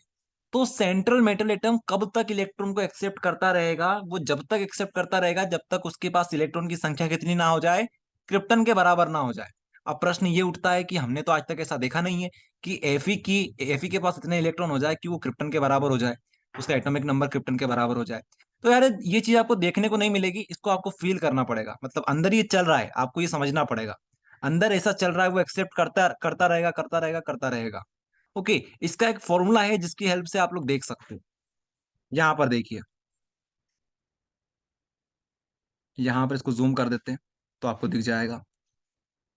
यहां पर आपको फॉर्मूला दिख रहा होगा, EAN = Z - X plus CN × 2। CN यहाँ पर क्या है, कोऑर्डिनेट नंबर है। ओके, अब इसी फॉर्मूले को और समझते हैं अच्छी तरीके से, बहुत सिंपल है, आपको मजे आ जाएंगे इसको समझते हुए। EAN = क्या होगा, Z - X प्लस CN × 2। हम लोग अपना प्यारा सा एग्जाम्पल लेंगे K4Fe CN6 का, उसमें आपको सारी चीज समझा देंगे। हमारे पास Z क्या है, Z हमारे पास है एटॉमिक नंबर, जेड यही तो बताता है एटॉमिक नंबर को। तो जो सेंट्रल मेटल एटम होगा, जैसे हमारे पास यहाँ पर क्या है, Fe है, तो Fe का एटॉमिक नंबर कितना होता है, 26 होता है। तो Z हमारा क्या बताएगा, 26 को बताएगा। X यहाँ पर क्या है, ऑक्सीडेशन स्टेट, X हमारा क्या है यहाँ पर, ऑक्सीडेशन स्टेट है। अब ऑक्सीडेशन स्टेट निकालना आपको आना चाहिए, अगर नहीं आता है तो आपको बता देते हैं। हाँ, हमें किसकी ऑक्सीडेशन स्टेट निकालनी है, आयरन की निकालनी है, तो आयरन को हम लोग X मान लेते हैं। अब जो हमारे पास क्रिप्टन होता है, सॉरी पोटेशियम जो होता है, के जो हमारे पास होता है, उसकी ऑक्सीडेशन स्टेट कितनी होती है, +1 होती है। ओके, CN जो होता है, CN, इसकी ऑक्सीडेशन स्टेट होती है -1, क्योंकि कोई एक डोनेट कर रहा होगा, कार्बन या फिर नाइट्रोजन, तो -1 हम लोग इसको लिखने वाले हैं, CN कितना हो जाएगा, -1। चलो अब इसको सोल्व कर दो, तो +1 इंटू कितने हमारे पास, पोटेशियम में 4 है, तो 4 से इसका मल्टीप्लाई कर दिया। ओके, उसके बाद प्लस करेंगे एक्स का, फिर प्लस करेंगे -1 का, -1 कितने हमारे पास, 6 है, तो हम लोग क्या लिखेंगे, -6। ठीक है, तो कितने हो जाएंगे टोटल मिला के, आप लोग देखो, 4 + x -6 इक्वल्स टू कितना हो जाएगा, 0 हो जाएगा, क्योंकि पूरे एटम के ऊपर चार्ज कितना है, 0 है। ठीक है, तो यहाँ पे आप लोग सोल्व कर लीजिएगा, 4 + x -6 इक्वल्स टू 0। तो कितना आएगा ये, x की वैल्यू हमारे पास आएगी +2। ठीक है, x की वैल्यू कितनी आएगी हमारे पास, +2 आएगी। इस तरह से आपको सोल्व करना है। ओके, जीरो कैसे आया ये पता है आपको? जीरो हमने इसलिए लिखा क्योंकि हमारा जो कंपाउंड है ना उसके ऊपर कोई चार्ज नहीं है, जैसे यहाँ पर प्लस माइनस कुछ नहीं लिखा है, +2 -2 ऐसा नहीं लिखा है, इसलिए हम इसको जीरो मान के चल रहे हैं, इसको जीरो के इक्वल रखेंगे। ठीक है, जब आपको IUPAC नेमिंग सिखाएंगे तब आपको ये चीज और बता देंगे किस तरह से आपको ऑक्सीडेशन नंबर निकालना होता है। तो अभी आप लोग समझो कि इसका ऑक्सीडेशन नंबर कितना आएगा, +2 आएगा। ठीक है, +2 आएगा। तो एक्स हमारे पास क्या हो गया, ऑक्सीडेशन नंबर, जो कि हमारा +2 आया हुआ है। उसके बाद CN क्या होता है, कोऑर्डिनेशन नंबर, जो कितना है हमारे पास 6 है। ठीक है, 6 हमारा आ गया। तो आपको क्या करना है, Z - X करना है। ठीक है, Z कितना था हमारे पास, 26 था। तो 26 में से 2 को माइनस करो और कोऑर्डिनेशन नंबर को डबल कर दो। मतलब कोऑर्डिनेशन नंबर हमारा 6 था, 6 × 2 कर दो, कितना आएगा ये हमारे पास बनेगा 24 + 12। तो ये कितना इक्वल हो जाएगा, 36 का। तो ये जो 36 आ रहा है आपके पास, ये 36 क्या है एक तरह से, ये जो 36 आपके पास आया है, ये क्रिप्टन का, ये क्रिप्टन का क्या है, एटॉमिक नंबर है, यहां पर लिखा हुआ है नीचे देखो। ये क्रिप्टन का, क्रिप्टन क्या है हमारे पास, नोबल गैस है, जो कि Fe वाले पीरियड के अंदर बिलोंग करती है। आई बात समझ में? इसलिए हम लोग यहाँ पर ये लिख रहे हैं कि इसने जब तक इलेक्ट्रॉन को एक्सेप्ट करेगा जब तक कि वो 36 ना पहुंच जाए उसके पास इलेक्ट्रॉन, ये बात यहाँ पर बताई जा रही है। तो ये था हमारे पास effective atomic number, Z - X plus coordination number को डबल कर दो, इस तरह से आप लोग याद कर लो। चलो, ये हो गया हमारा कंप्लीट। चलिए, तो आगे हम बात करेंगे ज्योमेट्री एंड हाइब्रिडाइजेशन के बारे में। ज्योमेट्री एंड हाइब्रिडाइजेशन से एक क्वेश्चन आया था 2019 में। ठीक है, उस क्वेश्चन को भी देखेंगे, इस टॉपिक को भी समझेंगे। चलिए स्टार्ट करते हैं भैया, स्टार्ट करते हैं इस टॉपिक को। सबसे पहले तो यहां से हमारा कर्सर ओपन कर लेते हैं। कर्सर कहाँ गया, ये रहा। ठीक है, तो देखिएगा, ज्योमेट्री एंड हाइब्रिडाइजेशन। सबसे पहले थोड़ा सा आपको रिकेप करवा देते हैं जो क्लास 11th में आपने पढ़ा है, और जिन बच्चों ने नहीं पढ़ा है क्लास 11th में उनको भी समझा देते हैं। यहाँ पर सारी चीज आपको यहाँ पर क्लियर हो जाएगी। एक होता है ज्योमेट्री, एक होता है हाइब्रिडाइजेशन। तो ज्योमेट्री जो होती है उसको आप लोग शेप की तरह समझ सकते हो। ठीक है, कि जो हमारे पास शेप्स होते हैं वही हमारी ज्योमेट्री होती है। थोड़ा सा अंतर होता है इनमें, लेकिन फिर भी आप लोग समझ सकते हो कि ज्योमेट्री हमारा शेप होता है। ओके, तो यहाँ पे हम लोग बात करते हैं शेप के बारे में। अगर आप लोग एक्चुअल में जानना चाहो ज्योमेट्री क्या होती है, तो ज्योमेट्री ऐसा शेप होता है जिसमें लोन पेयर को भी हम लोग शामिल करते हैं। लेकिन जो शेप होता है ना, शेप के अंदर हम लोग लोन पेयर को शामिल नहीं करते हैं। लेकिन ठीक है, यहाँ पर कोई इतना जरूरी नहीं है। ज्योमेट्री जो होती है उनको आपको याद ही रखना पड़ेगा। लीनियर होता है, स्क्वायर प्लेनर होता है, टेट्राहेड्रल होता है, ट्राइगोनल बाइपिरामिडल होता है, ऑक्टाहेड्रल होता है। ये आप समझा देते हैं फटाफट। सबसे पहले नीचे आ जाइए, सबसे नीचे क्या लिखा हुआ है, लीनियर, ये इसकी ज्योमेट्री है। ठीक है, हाइब्रिडाइजेशन का मतलब होता है हाइब्रिड, और हाइब्रिड मतलब मिक्सचर कर देना। तो हम लोग यहाँ पर क्या करेंगे, जो हमारे पास ऑर्बिटल्स होती है, जैसे एस होता है, पी होता है, डी होता है, इनको मिक्स करेंगे। ओके, तो देखिएगा आप लोग, सबसे पहले हमारे पास आता है लीनियर। लीनियर मतलब लाइन, तो यहाँ पर हमने एक लाइन खींची थी इस तरह से। अब यहाँ पर दो लिगेंड्स लग सकते हैं, कि यहाँ पर और एक यहाँ पर, इसलिए हमने यहाँ पर 2 लिख दिया। अब यहाँ पर सिंपल सा एस और पी लिख देंगे, हम लोग एस और पी लिख देंगे। ठीक है, उसके बाद अभी सेकंड वाले को छोड़िए, आप लोग थर्ड वाले पे आइए। थर्ड वाले पे आ जाइए डायरेक्ट आप लोग, यहाँ पर देखिए।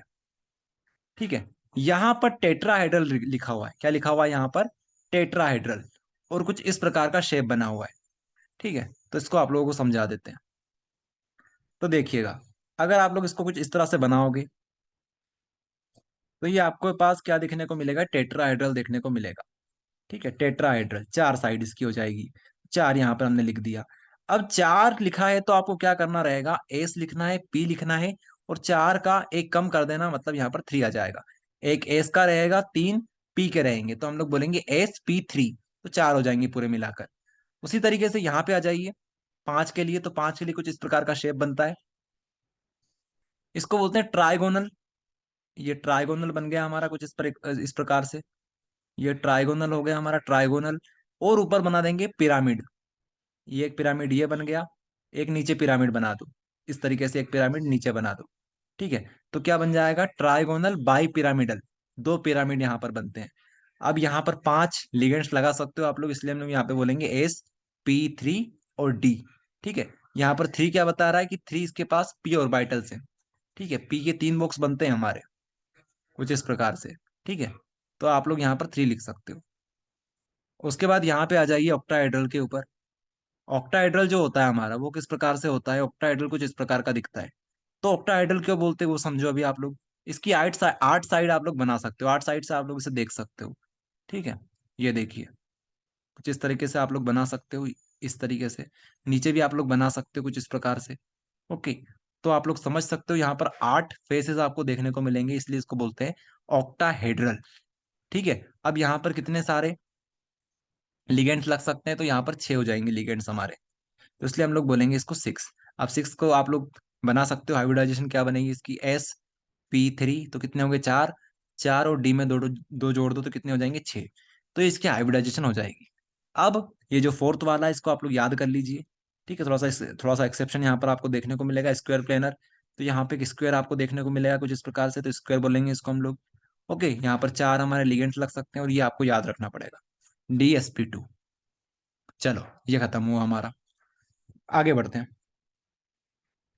अब हमारे पास वीक और स्ट्रॉन्ग लिगेंड को समझना जरूरी है, फिर हम लोग क्वेश्चन लगाएंगे और क्वेश्चन हमसे सारे बन जाएंगे। तो पहला आता है हमारे पास वीक लिगेंड क्या होता है, दूसरा आता है स्ट्रॉन्ग लिगेंड क्या होता है। ओके, वीक लिगेंड और स्ट्रॉन्ग लिगेंड।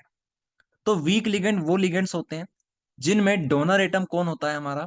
हेलोजन हो सकता है, ऑक्सीजन हो सकता है, या फिर सल्फर हो सकता है। फॉर एग्जाम्पल, हेलोजन हो गया, हेलोजन हेलोजन हो गया हमारा, ऑक्सीजन हो गया हमारा, और सल्फर हो गया हमारा। ठीक है, HOX, halogen oxygen sulphur. H का मतलब यहाँ पर हेलोजन हो जाएगा। तो देखिए, अगर मान लो हमारे पास हेलोजन है, ये हमारे पास हेलोजन है, ये हमारे पास हेलोजन है, ये हमारा हेलोजन है, ये हमारा हेलोजन है, तो अगर ये आपको दिखते हैं तो समझ जाइए कि ये वीक लिगेंड है हमारे पास। उसी तरीके से यहाँ से अगर ऑक्सीजन डोनेट कर रहा है तो इसको भी हम लोग इसी कैटेगरी में शामिल कर लेंगे। यहाँ से सल्फर अगर डोनेट कर रहा है तो उसी को इसी कैटेगरी में शामिल कर लेंगे, वीक लिगेंड की कैटेगरी में। यहाँ पर से अगर हमारा ऑक्जेलेटो ओ की तरफ से डोनेट कर रहा है तो हम लोग क्या बोलेंगे इसे? ये वीक लिगेंड है। उसी तरीके से स्ट्रॉन्ग लिगेंड की डेफिनेशन क्या बनेगी भैया? यहाँ पर हम लोग CNP को देखते हैं, कार्बन नाइट्रोजन फॉस्फोरस। कार्बन की तरफ से डोनेशन हो रहा है, नाइट्रोजन की तरफ से डोनेशन हो रहा है, तो चल जाएगा। यहाँ पर भी चल जाएगा। यहाँ पर अगर हमारा कार्बन की तरफ से डोनेशन हो रहा है तो काम हो जाएगा हमारा। यान मतलब क्या होता है?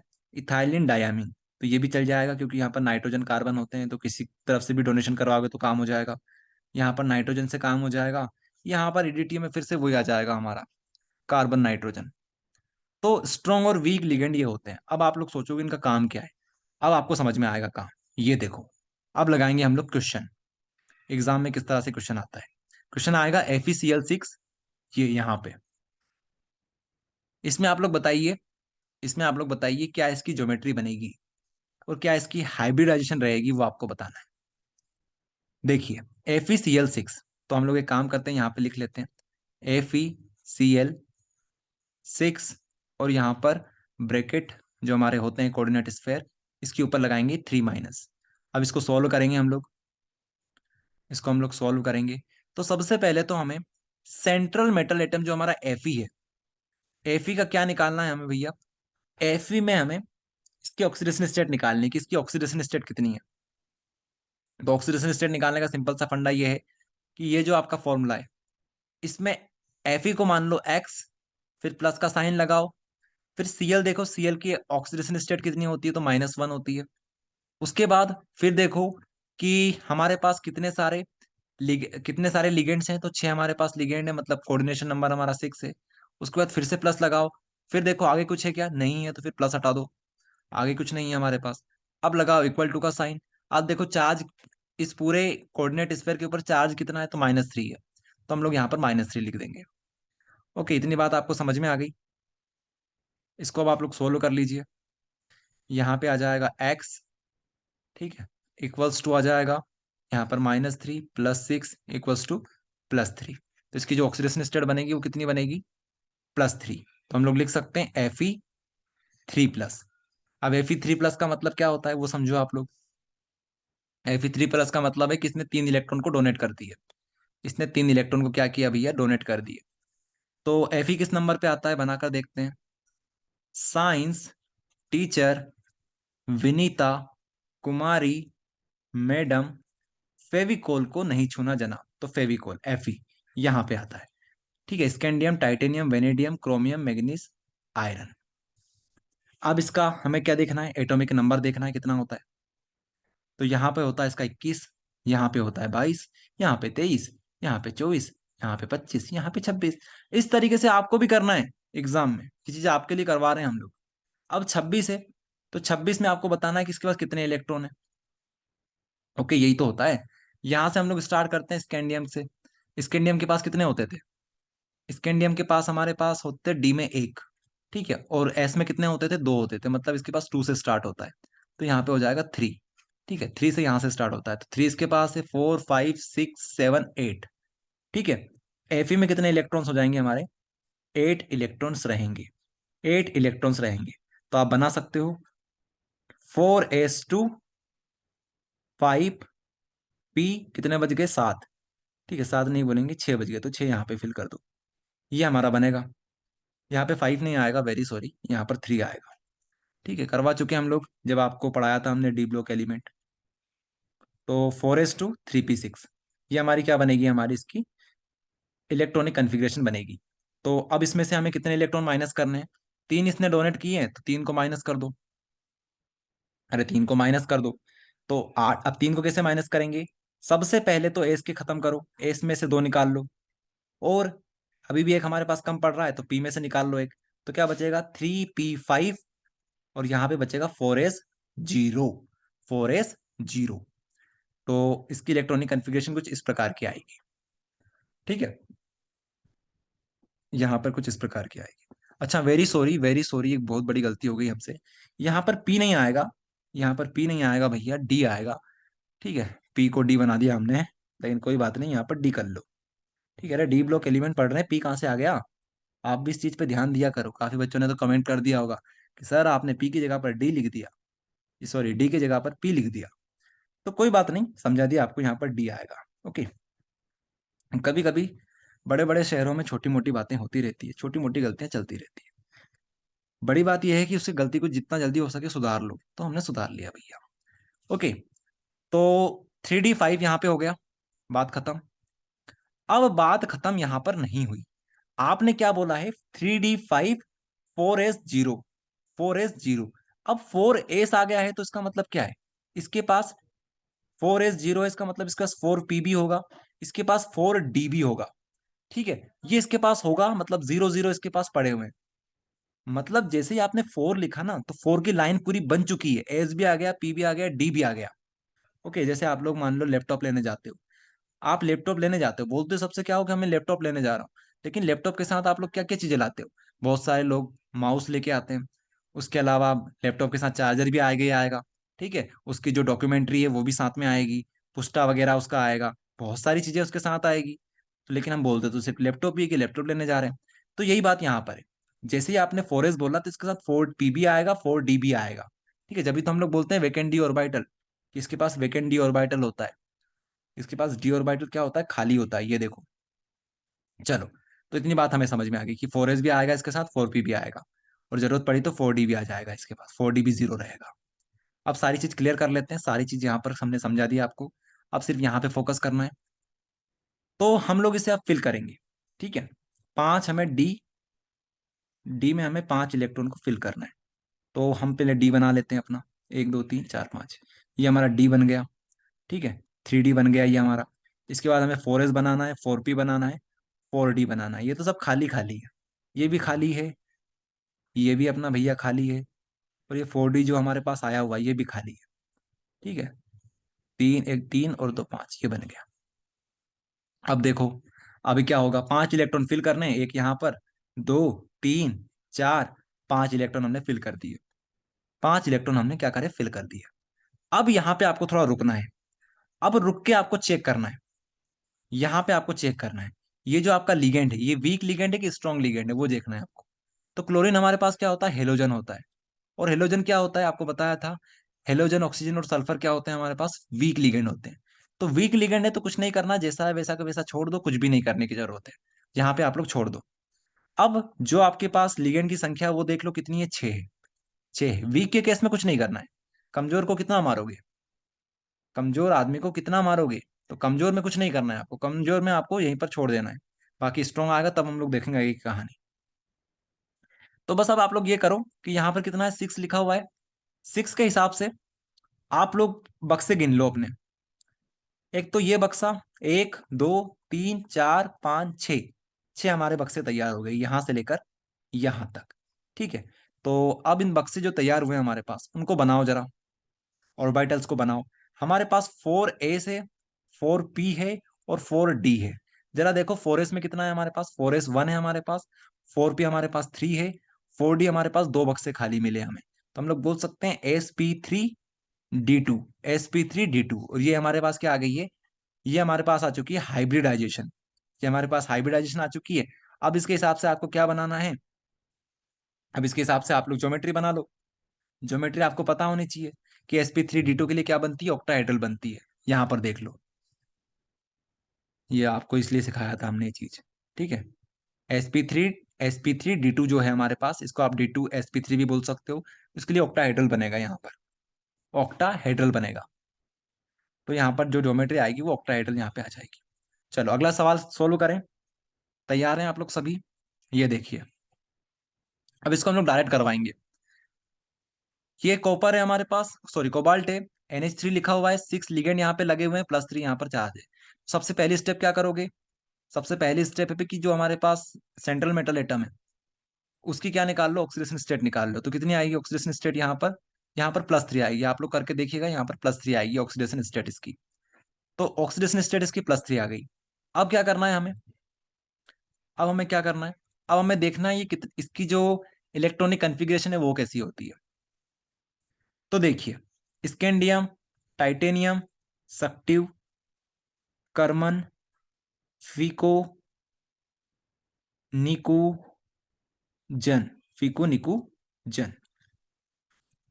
तो यहां पर होता है 25, यहां पर होता है 26 और ये हमारा 27 हो गया। कितना हो गया हमारे पास, ये 27 हो गया, 27 हो गया। तो 26 में हमने क्या देखा था कि यहाँ पर हमारे पास जो संख्या थी वो कितनी थी इलेक्ट्रॉन की, 3 4 5 6 7 8, 8 इलेक्ट्रॉन की संख्या यहाँ पे आई थी। तो कोबाल्ट में कितनी आएगी, 9 इलेक्ट्रॉन की संख्या आएगी। ठीक है। तो 9 में से आपको कितने माइनस करना है, 3 को माइनस कर देना है। तो कितने बचेंगे आपके पास, 6 इलेक्ट्रॉन बचेंगे। कितने बचेंगे, 6 इलेक्ट्रॉन बचेंगे। अब 6 को लिखोगे कैसे, 4s2, सबसे पहले हमारे पास 9 बना लेते हैं, 4s2, 3d, 9 इलेक्ट्रॉन बनाने थे हमें पहले, तो 9 कैसे बनाएंगे, यहाँ पर 2 आ गए तो यहाँ पर 7 आ जाएगा। अब इसमें से हमें 3 इलेक्ट्रॉन को माइनस करना है, तो क्या बचेगा, 3d6 4s0, ये हमारे पास बचेगा 3d6 4s0। आई बात समझ में, पहले एस से निकलते हैं इलेक्ट्रॉन, पहले यहां से निकलते हैं फिर यहां से निकलते हैं। ठीक है। तो 2 यहां से निकले, एक यहां से निकला, तो फिर 6 बच जाएगा यहाँ पर। ओके। तो 3d6, तो 3d6 बना लो यहाँ पर। अब 3d6 को आपको कैसे करना है वो देख लो, यहाँ पर बना देते हैं। तो डी जो रहेगा हमारा, 3d जो रहेगा हमारे पास वो कैसा बनेगा, 1 2 3 4 5। ओके। तो 1 electron, 2 electron, 3 electron, 4 electron, 5 electron, छठा इलेक्ट्रॉन यहाँ पे। तो ये यहाँ पे ऐसा बना हुआ है। तो ये बन गया। अब आप लोग कहाँ पे ध्यान दोगे, यहाँ पे ध्यान दोगे। अब ये देखो ये स्ट्रॉन्ग है कि वीक है, नाइट्रोजन की तरफ से अटैक हो रहा है। ठीक है। CNP, CNP जहां पे आता है वो स्ट्रॉन्ग होता है। तो यहाँ पर C मतलब, सॉरी N मतलब नाइट्रोजन, तो नाइट्रोजन वाला क्या होगा, स्ट्रॉन्ग होगा। तो स्ट्रॉन्ग में आपको क्या करना है, बैक बॉन्डिंग करना है। स्ट्रॉन्ग अगर आ जाए तो क्या करना है, back back bonding, back bonding. ठीक है। बैक बॉन्डिंग क्या होती है, सिंपल सी बात है कि किसी को भी खाली मत छोड़ो। जैसे ये है तो ये आपस में पेयर बना लेंगे, ये आपस में पेयर बना लेंगे। ओके। तो पेयरिंग कर दो इनकी, तो पेयरिंग करने के बाद कुछ इस प्रकार का आपको देखने को मिलेगा। ठीक है। तो बस ये बन गया। उसके बाद क्या देखो कि हमारे पास लिगेंड कितने हैं, 6 लिगेंड है हमारे पास। तो 6 लिगेंड के लिए हमें कितने बक्से खाली करने पड़ेंगे, 6 बक्से खाली करने पड़ेंगे। 1 2 3 4 5 6, ये क्या है हमारे पास, 4s है, ये 4p है हमारे पास। ओके। आपको बता रखा है कि ये साथ में आएंगे, 4s 4p 4 6 4d, 4s 4p और 4d, डी का तो कुछ काम नहीं, नहीं तो डी भी ले लेते हैं हम लोग। तो इसके हिसाब से देखो इसकी इलेक्ट्रॉनिक कन्फिग्रेशन क्या बनेगी, यहाँ पर D2 आएगा, यहाँ पर एस आएगा और P3 आ जाएगा। ठीक है, तो वापस इसकी भी जो ज्योमेट्री है वो क्या बनेगी, ऑक्टाहेड्रल बनेगी, और हाइब्रिडाइजेशन क्या बनेगी, D2sp3। आगे चलते हैं। आगे हमारे पास क्वेश्चन है, वो आप लोग देख सकते हो, एक काम भी कर सकते हो आप लोग, ये क्वेश्चन सॉल्व भी कर सकते हो, आपको सारी चीज बता दी है, लेकिन ठीक है हम ही करवा देते हैं क्वेश्चन। कहाँ आप लोग सॉल्व करोगे, इसे कर भी सकते हो, वैसे तो आपको करना चाहिए सॉल्व, आपको पहले करना चाहिए। हमारे पास पहले है NiCl4 2 तो सबसे पहले क्या करोगे, जो हमारा Na है, निकल है, निकल की क्या करोगे आप लोग, ऑक्सीडेशन स्टेट निकालो, जो कि कितने आ रही है हमारे पास, +2 आ रही है। तो +2 आने के बाद आप लोग आगे क्या करोगे, कि निकल के पास जितने इलेक्ट्रॉन्स है उसमें से हमें 2 को माइनस कर देना है। तो निकल के पास कितने इलेक्ट्रॉन्स होते हैं, निकल के पास कितने इलेक्ट्रॉन्स होते हैं, उसमें से आपको 2 को माइनस कर देना है। ओके, 2 को माइनस कर देना है। निकल के पास 8 इलेक्ट्रॉन्स होते हैं, ये देखिए आप लोग, 8 नहीं होते, 10 होते हैं। देखिए किस तरह से बनाएंगे हम लोग, scandium, titanium, vanadium, chromium, manganese, iron, cobalt, निकल। ठीक है, तो यहाँ पर हमने 9 देखे थे, तो यहाँ पे 10 हो जाएगा। ठीक है, इस तरह से आप लोग कर सकते हो। 10 में से 2 गए तो कितने बचे, 8 बचे। तो 8 कुछ इस प्रकार से फिल हो जाएंगे यहाँ पर। ओके, 8 यहाँ पर कुछ इस प्रकार से फिल हो जाएंगे। उसके बाद आप लोग देखो कि स्ट्रॉन्ग है कि वीक लिगेंड है। तो जो क्लोरीन होता है वो हेलोजन होता है, तो वीक है, तो वीक में कोई करने की जरूरत नहीं है बैक बॉन्डिंग। तो फिर आप लोग आगे क्या देखोगे, आगे इसका देखोगे कि इसका कोऑर्डिनेशन नंबर कितना है, 4 है।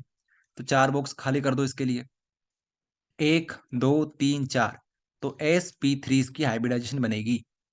ओके, अब इसकी ज्योमेट्री आप लोग बताइए क्या बनेगी, वो कर सकते हो आप लोग, टेट्राहेड्रल आएगा इसका, टेट्राहेड्रल। ओके, चलो अगला क्वेश्चन चेक करें। अगला आपके पास है FeCN6। ठीक है, CN क्या है हमारे पास, अरे यार यहाँ पर फिर से बनाते हैं, FeCN6, और क्या आ जाएगा हमारे पास, -3 आ जाएगा, 3 माइनस आ जाएगा। आप चाहो तो इसको वीडियो को पॉज करके खुद से ट्राई कर सकते हो। तो देख लीजिए आप लोग, यहाँ पर जो CN है, CN कार्बन और नाइट्रोजन दोनों के दोनों किसके अंदर आते हैं भैया, ये स्ट्रॉन्ग के अंदर आते हैं, तो बैक बॉन्डिंग हो जाएगी, जो भी करोगे बैक बॉन्डिंग हो जाएगी। ठीक है, ये आखिरी वाला बच जाएगा बेचारा, उसको ऐसे ही छोड़ देना। उसके बाद इसकी जो हाइब्रिडेशन बनेगी वो इसका देख लेना, कि यहाँ पर 6 इलेक्ट्रॉन है, सॉरी 6 यहाँ पर लिगेंड्स है, तो 6 बक्से खाली करने पड़ेंगे। ठीक है, तो ये रहेगा। तो sp3d2 इसकी हाइब्रिडाइजेशन बनने वाली है। तो इस तरीके से अपना जो चैप्टर है उसके जो इंपॉर्टेंट क्वेश्चन है वो खत्म होते हैं। अब ऑब्जेक्टिव करेंगे, ऑब्जेक्टिव में कुछ टॉपिक हमारे रहेंगे, उनको वहीं पर कवर कर लेंगे ऑब्जेक्टिव्स में। ओके, तो इसके अलावा ये तो हमारा चैप्टर खत्म हुआ लगभग लगभग। एक और टॉपिक हमारा बचा हुआ है जिसका जिसका नाम है IUPAC नोमेनक्लेचर। तो IUPAC नोमेनक्लेचर जो है उसके लिए हमने एक पहले ही वीडियो बना रखा है, अभी प्लेलिस्ट में उसको ऐड कर देंगे। उसमें क्या करते हैं हम लोग, उसमें हम लोग IUPAC नोमेनक्लेचर करते हैं, नामांकन करते हैं। ओके, कंपाउंड का। तो उसका एक वीडियो हमने बना रखा है, 20-25 मिनट का है, उसको प्लेलिस्ट में ऐड कर देंगे, आप लोग वहां से देख सकते हो। चलिए, थैंक यू एवरीवन।